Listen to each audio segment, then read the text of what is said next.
У футбольного клуба «Спартак» Владикавказ в скором времени появится новый тренер. Об этом сообщают в Министерстве физической культуры и спорта Северной Осетии. Напомним, главный тренер клуба Юрий Газаев покинул свой пост в связи с семейными обстоятельствами. Юрий Газаев возглавил Владикавказский «Спартак» в январе 2018 года. Сейчас осетинский клуб занимает 12 место в зоне юг 2-го дивизиона страны.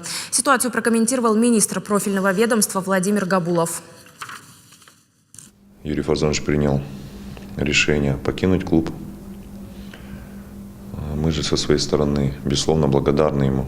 Мы, я имею в виду, это вся футбольная общественность республики, все эти люди, которым футбол не безразличен. Непосредственно сейчас мы над этим работаем, составляем список кандидатов и проведем обязательно переговоры со всеми, с теми кандидатурами, которые будут в этом списке, да, и выберем обязательно оптимальное решение для того, чтобы